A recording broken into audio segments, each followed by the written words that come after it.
ওরা আরো কি করেছে, ওরা আমাদের শিক্ষা ব্যবস্থাটাকেও ধ্বংস করার চেষ্টা করেছে এবং আস্তে আস্তে সেদিকে তারা সফল হচ্ছে।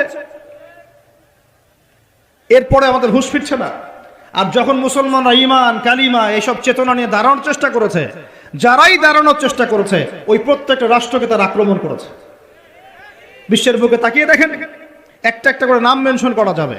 এরপরে আমরা পড়ে আছি আমাদের সেই ছোট চিন্তার মধ্য দিয়ে, ক্ষুদ্র চিন্তা নিয়ে, কে কোন দল করি আর কে কোন সংগঠন করি, কে কোন রাজনৈতিক দল করি, কে কোথায় হাত বাঁধি, কে আমিন জোরে বলি, কে আস্তে বলি, এইগুলোই আমাদের আলোচনার বিষয় হয়ে গেছে। এখন পর্যন্ত বুঝতে পারলাম না যে আমরা সবাই মিলে একটা জাতি, একটা উম্মাহ।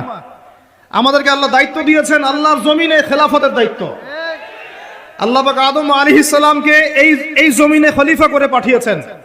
নূহ আলাইহিস সালাম এই জমিন আল্লাহর খলিফা ছিলেন, ইব্রাহিম খলিফা ছিলেন, মুসা খলিফা ছিলেন, দাউদ খলিফা ছিলেন, সুলাইমান খলিফা ছিলেন, ইউসুফ খলিফা ছিলেন, মুসা ঈসা খলিফা ছিলেন, মুহাম্মদ রাসূলুল্লাহ সাল্লাল্লাহু আলাইহি ওয়াসাল্লাম আল্লাহর খলিফা ছিলেন।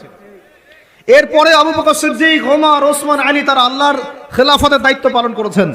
তখন মুসলমানরা বীরের মতো মাথা উঁচু করে বেঁচেছিল।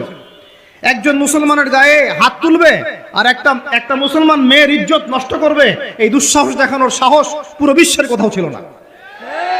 আর আজকে আমাদের চোখের সামনে হাজার হাজার মুসলমান একটা টু শব্দ করার কোনো সুযোগ নেই। আমাদের হাত পা বেঁধে ফেলা হয়েছে, হাত পা বেঁধে অত্যাচার করা হচ্ছে দিনের পর দিন। একদিন 200, 300, 500, 1000 ছোট ছোট বাচ্চাদেরকে বোম মেরে হত্যা করা হচ্ছে। আমরা কিছুই বলতে পারি না।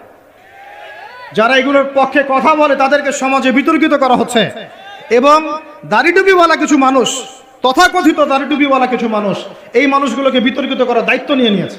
এবং আমাদের কারোর সাথে কোনো শত্রুতা নাই। আমাদের সবাই মিলে আমরা যারা আছি, আমাদের প্রশাসন, আমাদের সরকার, আমাদের আম জনতা, আমাদের মা, আমাদের বোন, আমাদের ভাই, সবাই আমরা এক উম্মাহ ইনশাআল্লাহ।